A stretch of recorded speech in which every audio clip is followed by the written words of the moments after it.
Banywanyi bacu, ino nkuru yo irababaje cane, sinzi ukungene noyibabwira ariko ni ibintu biboneka yuko birimwo igipfungu. Ejo twariko tubabwira ibirabana n'ipfungurwa ry'umupfakazi wa Thierry Kubwimana w'imyaka 18 afise ikibondo c'amezi 2 yonyene. Twarimo tubabwira ko kwibwirizwa ryavuye hejuru yuko Krista Kaneza yoba yatanze ibwirizwa yuko yorekugwa, ariko ubu amakuru adushikiye ntabwo ari meza kuri uno mupfakazi w'umuhisi Thierry Kubwimana. Ninde yinyegeje inyuma y'ibi bintu? Ninde ariko aratanga ibwirizwa yuko Krista Kaneza akomeza kubuzwa uburyo? Hari amakuru twagiye tubabwira ko inyuma yaho umupfasoni Denise Bucumi asemereye agasaba yuko nyabuna Krista Kaneza yorekugwa, ndetse n'umutambukanyi w'umuhisi Petero Nkurunziza Angeline Ndayishimiye bakandikira umukuru w'igihugu yuko Krista Kaneza yorekugwa. Ivyo vyose ni amakuru twababwiye. Ivyo byose vyabaye ubusa, vyose vyabaye ubusa, na cane cane yuko twabwiye ko hari abategetsi bakomeye bari mu nzego z'iperereza binyegeje inyuma y'urupfu rwa Thierry Kubwimana, bo bariko baratanga ibwirizwa yuko Krista Kaneza yogumizwa mu munyororo. Inkuru itari nziza idushikiye nuko mu vy'ukuri Krista Kaneza nyabuna atigera arekugwa, nubwo hatanzwe itegeko yuko arekugwa. N'amakuru tugiye kurabira hamwe, turabe n'icinyegeje inyuma y'ivyo bikorwa biriko birakorerwa Krista Kaneza. Ni ibintu bibabaje batari bake, ariko bakaba banibaza ico bacinyegeje inyuma y'ivyo bikorwa vyose biriko birakorerwa Krista Kaneza ndetse n'umuryango wiwe. Ndabahaye ikaze mwese banywanyi bacu, tugiye kubana muri ano makuru. Ushobora kuba utwumviriza ariko utarafyonda kuri subscribe, ngira ndagusabe gufyonda ko kugira igihe cose turonse amakuru n'ibiganiro mwene nk'ibi uraje uba mu bambere ibishikira. Krista Kaneza yapfunzwe ku karenganyo twagiye tubabwira, ndetse bigakorwa n'abari mu nzego zo hejuru. Itelefoni imwe yarahamagaye isaba yuko Krista Kaneza yorekugwa, iyindi telefone irahamagara isaba neza ko Krista Kaneza yogumizwa mw'ibohero rikuru rya Mpimba riri i Bujumbura. Ninde yinyegeje inyuma y'ivyo bikorwa? Umuntu yabujije yuko Krista Kaneza yorekugwa ninde? Ese ninde yasavye ko Krista Kaneza arekugwa? Ese aho ngaho abari inyuma y'urupfu rwa Krista Kaneza ntiboba bafise inguvu kurenza leta yo ubwayo ndetse n'abategetsi bo hejuru basavye yuko yorekugwa, ariko ababitegetse bagaca bishikira kw'ibohero basaba yuko Krista Kaneza agumizwa muri iryo bohero, kuko barazi ko Krista Kaneza yoshira ahabona amabanga yabo. Twari twabibabwiye mu makuru yuko hari ubwoba yuko Krista Kaneza nawe ashobora kugirirwa nabi. Ibimenyetso vy'uko ashobora nawe kwicwa vyatanguye kuboneka, nivyo tugiye kuraba muri ano makuru yacu mwido nido. Niba utarafyonda kuri subscribe canke sabone, ngira ndakwibutse ko kanara akaryo keza ko kugira ufyonde ko igihe cose turonse amakuru n'ibiganiro uraje uba mu bambere ibishikira. Banywanyi bacu muri ngaha mu Burundi ndabaramukije nanabakaze. Abari mu bihugu vy'ababanyi ndetse n'abari mu makungu ya kure, mwese ndabakengurukiye cane muri ano makuru yihuta ariko atari meza. Ni inkuru ziribuze kugaruka ku bategetsi binyegeje inyuma y'umugambi w'ipfungwa rya Krista Kaneza ndetse n'abishe umugabo wiwe, bishikiye kw'ibohero rya Mpimba basaba yuko Krista Kaneza agumizwa mw'ibohero. Abo bose uraza kubamenya ndetse umenye n'intumbero yabo kugira Krista Kaneza agumizwe mw'ibohero. Bwa bundi Krista Kaneza ejo twababwiye yuko yoba yarikuwe, burya ntiyabaye agisohoka ibohero. Amakuru adushikiye avuye mu masoko yacu yerekana ko mu gihe umuryango w'umugabo w'umupfakazi Krista Kaneza wariko urashimira leta nkozi, leta irongowe na Ndayishimiye Varisito, yuko uyo mupfasoni w'imyaka 18 sentare nkuru ya Muha yafashe ingingo yo kumurekura. Ivyatangaye cyangwa se vyatangaje abatari bake nuko kuri uno wa gatatu Krista Kaneza atabaye agisohoka ibohero nkuru ya Bujumbura batazira Mpimba iri muri zone ya Musaga.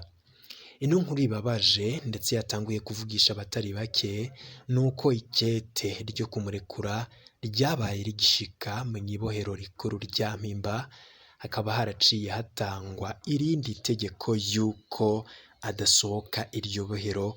Mbere n'abakozi b'iperereza bari no mu bagirizwa yuko boba bazi ivy'urupfu rwa Thierry Kubwimana, akaba ari umugabo w'umupfakazi Christa Kaneza, baciye bishikira kugira bamenyeshe abarongoye iryo bohero ko hataragera ko asohoka. Ese bariko baranyegeza iki? Ninde yavyinyegeje inyuma? Vyose uraza kubimenya muri ano makuru. Abatari bake bakaba baratangajwe nuko kuntu Christa Kaneza yagira rekugwe, ndetse n'ibwirizwa ryavuye hejuru n'ikete cyanditswe yuko yarekugwa kuko azira akarenganyo rikimara gusohoka. Benshi bakaba bibaza aho ayo mategeko ava yo kubuza uyu mupfasoni yonsa ko asohoka aje konsa umwana wiwe afise amezi 2 yonyene. Umugabo wiwe Thierry Kubwimana ndakwibutse neza ko nawe yarasiwe muhira iwe muri quartier Gasekebuye mu kwezi kwa Munyonyo mu mwaka w'ibihumbi 2020. Christa Kaneza nawe yaje rero guhagarikwa mu kwezi kwa mbere mu mwaka w'ibihumbi 2020. Thierry Kubwimana akaba yarahejeje kuva mu kazi k'ishirahamwe ry'Abarusiya ridandaza ubutare.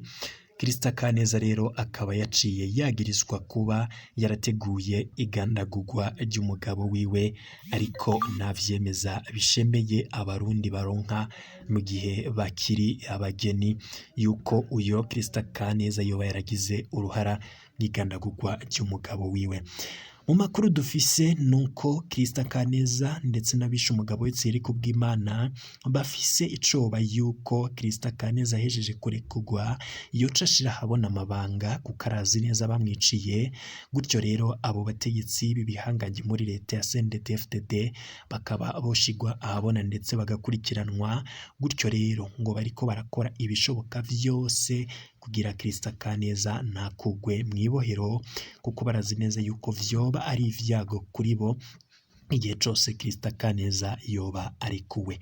Ese abo bategetsi ni bande? Ndakwibutse ko bivurwa yuko abantu bose bari muri iyo dosiye ya Thierry Kubwimana abikekwa yuko bashobora kumena iryo banga rikomeye, bashobora bose kwicwa canke bakabugwa irengero. Ivyo byose ni vyateguwe n'abari muri urwo rupfu rwa Thierry Kubwimana ndetse n'abandi banyeshure 2 biciwe mu gihugu c'Uburusiya nk'uko amakuru twagiye tubashikiriza avyerekana. Mukaba mwomenya ko aba bageni bose bose nyene muri rusange bahora ari abasirikare bahoze mu gisoda ca ex-FAB, ndetse n'abantu bose bagirizwa kuba canke se bikekwa yuko baba bafise amakuru kubirabana n'urwo rupfu rwa Thierry Kubwimana ndetse n'amabanga akomeye kuri uwo muryango, bose bashobora kugirirwa nabi. Ndayishimiye Varisito nawe aravugwa yuko ari umwe mu bariko barayikurikiranira ubwiwe nyene ino dosiye. Itegeko ryavuye hejuru yuko Christa Kaneza afungurwa, abari mu nzego z'iperereza bakishikira kwibohero bakankayo karekugwa. Abo bategetsi ni bande? Ndayishimiye Varisito we arakora iki kuri ibi bintu biriko biracafuza isura y'igihugu? Ese koko Christa Kaneza arakomeza gupfungwa? Amashirahamwe mpuzamakungu yita ku agateka kazina muntu ndetse n'agateka k'abakenyezi yatanguye gusemerera. Biraboneka yuko vyatanguye gufata iyindi ntera n'akamaramaza muri leta ya Gitega. Buno bwicanyi buriko burakogwa amaze ababukozi bagakingirwa ikibaba. Biravurwa yuko bafise ingufu kurenza na leta yo ubwayo, ndetse bikavurwa neza ko abo bantu bagize uruhara muri ubwo bwicanyi boba ari abantu bakomeye kandi babategetsi muri leta. Gutyo rero bafise icoba yuko amabanga yabo yose yoja habona igihe uyo Christa Kaneza yoba arekuwe, ndetse abantu bakaba botangura kwibaza icatumye Christa Kaneza apfungwa zira ubusa inyuma akaza kurekugwa. Gutyo rero bakumva yuko iyo dosiye yoba ivuye kuri Christa Kaneza, ico kurikira ro kurondera ivy'ukuri abishe umugabo wiwe Thierry Kubwimana. ni inkuru ibabaje, ni inkuru itari nziza abanywanyi bacu. Turabandanye gukora amatohoza ndetse tubakurikiranira ibindi biriko biravurwa muri no dossier. Igihe cose turaba turonse amakuru turaza kuyabashikiriza. Ico utegerezwa gukora ni ukuba wafyonze kuri subscribe. Ibihe vyiza nivyo ndakwifurije aho uri hirya no hino hatandukanye.